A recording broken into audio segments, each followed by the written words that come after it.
It's hard to pinpoint a particular point when I started getting interested in politics, except that I grew up in Ottawa with a father from Winnipeg and a mother from Montreal.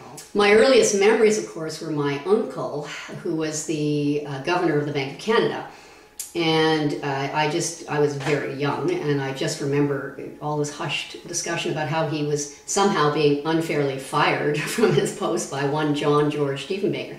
So I remember being very conscious of some of the debates and knowing that at the very least, that my uncle had stood up for some sort of principle, of which I wasn't quite fully aware of. Anyhow, through the years, I grew up in Ottawa. I was always interested in what was going on. Of course, I lived through the October crisis, and Ottawa, being the capital, was filled with army personnel and so forth for a period of time. And so I guess I was just very conscious that the national government was a very important component of our lives. So it wasn't really until I went to university that I started studying history and economics, and had the good fortune to meet, for example, John Deutsch, who had been the guy in charge of the very important green paper on immigration, which opened up our whole immigration flows in the 1970s. And I really decided by the time my next step was to go to a law school that I really wanted to understand our federal structure and how Ottawa did fit into the life of the nation.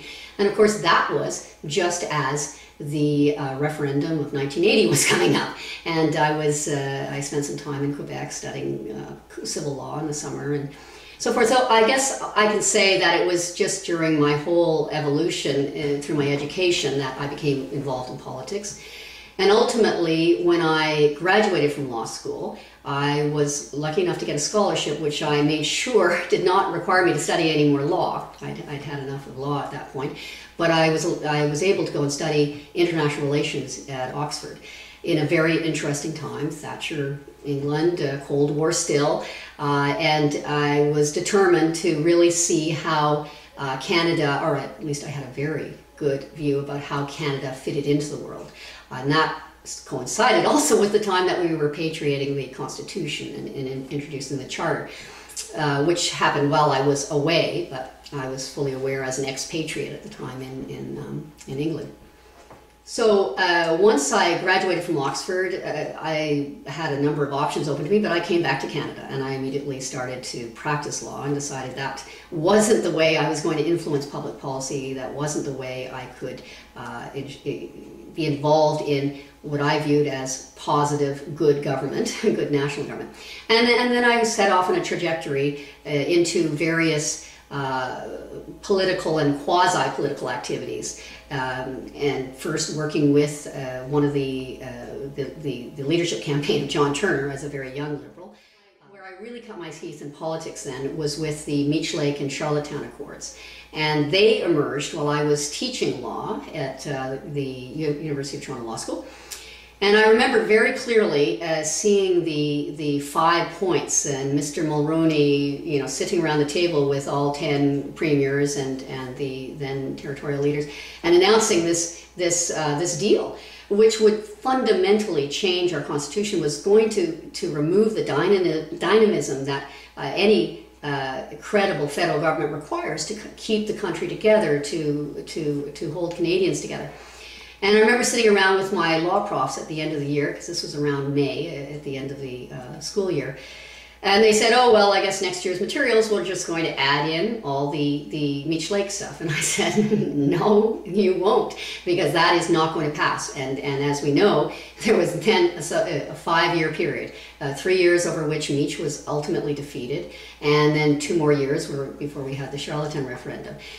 Regardless of where people stood on the debate, it was a fantastic debate, which gave me an understanding of the importance of the people of Canada. This was a debate where the people of Canada wanted in and understood, and my entire 5 years was spent in various capacities helping people articulate their concerns with an important constitutional document and getting involved when the elites who were then governing us, which included all three major political parties at the federal level had really closed the door and said, this is a good deal, we're passing it. And so it was a fascinating exercise for me, and I see my kids now studying it in civics, where we actually had citizens involved and in a very serious debate about the country.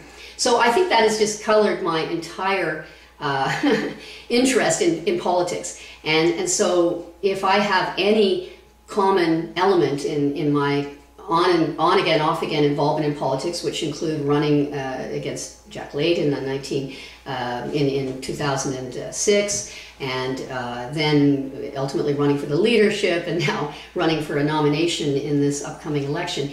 It is that I feel that the politician's primary job is to be a voice for people. It is to understand what the concerns are at the base and exchange and explain the challenges that we face as a nation when you try and compromise and ensure that we're all moving together in certain areas, whether it's internationally, whether we're getting national standards in place so that we have fair competition across the country and so forth.